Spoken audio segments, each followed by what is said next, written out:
And then it all started. This synchronistic,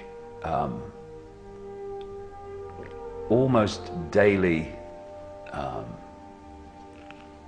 this daily journey through a maze. And when I started out, it was a thick maze. I had no idea what this was all about. Just felt I had to go with it.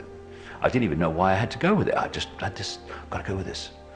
And what's happened is, it's like some force has been opening and closing doors. So I go down this road in a maze and not this one. And so coming around to, answering your question directly, I just follow and have followed now for nearly 20 years this pulsing, this urging, this knowing that passes through me.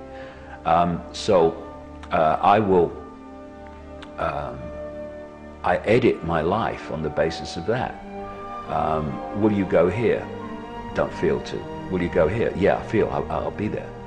And what has happened as a result of just doing that is I've walked into people, experiences, information, books, documents, which has taken me, when I look back, on a very specific journey. I've described it before as like you're trying to put a jigsaw puzzle together, and some force is handing you the pieces. Almost in the right order that you can encompass them in the picture most easily.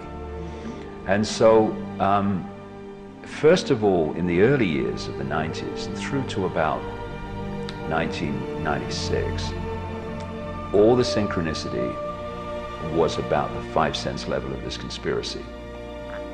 Banking scams, families connecting, same people behind this and behind that and behind that, who's behind the drug networks and all that stuff, banking families and engineered wars, what was really behind the Second World War, the First World War, what's this, and then what's this this network that is the guiding force of this conspiracy, all that stuff. And then from about 96, when I came to America to talk about this for the first time, and lots of people turned up. I talked to 8 people in Chicago, I remember that.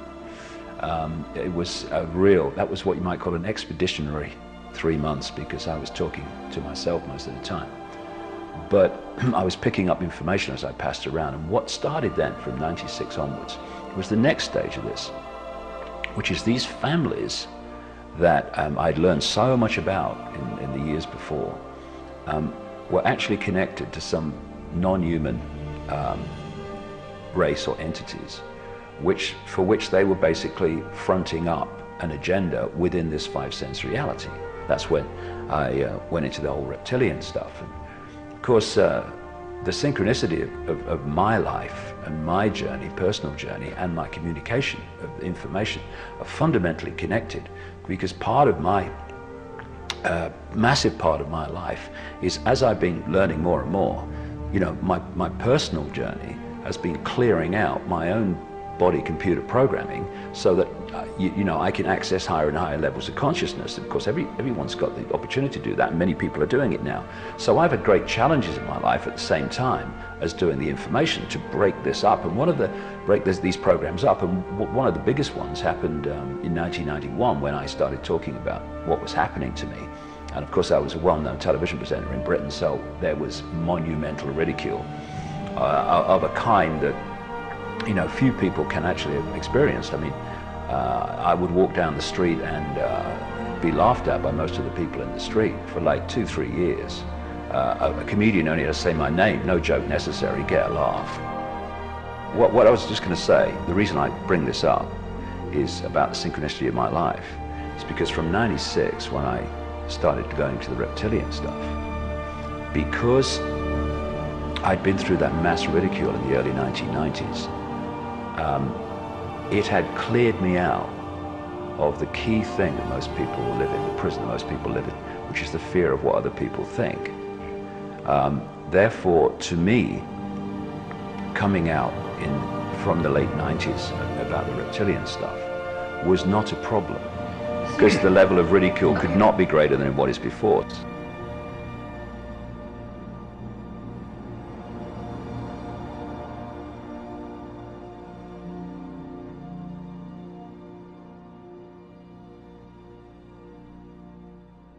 Everything is spiritual. Everything has a spirit. Everything. We're here on Earth only a few winters. Then we go to the spirit world. The spirit world is more real than most of us believe. The spirit world is everything. Pondering the day, the dark energy around us will reach critical mass. Until then, we all run around in circles chasing the moon. What can we do but look to one another, always confused? Maybe I could avoid it, and maybe I could be one to avoid it. Through audio waves that penetrate your soul and make you feel whole. Not the things that you hear on the radio, it just seems all the same, you know. Coming together, we need this indomitable wind. Like Mahatma Gandhi said, it comes with me then. And don't be your own fake. A man never knows his own strength until he gets to give in. And before you judge another man, make sure that you're right with yourself inside. And most people are irrepressible nowadays. They take your own personality and wear it days. All I know is the darkest rainbows are coming, so you know. But we gotta escape, we gotta make right for things that we've thrown away. Over and over, it seems that it's never gonna end, it's never gonna mend. But we gotta be right, we gotta patch all the wounds that we left inside. There is always wounds left within, ones you can't see. There is always wounds, ones within, ones you can't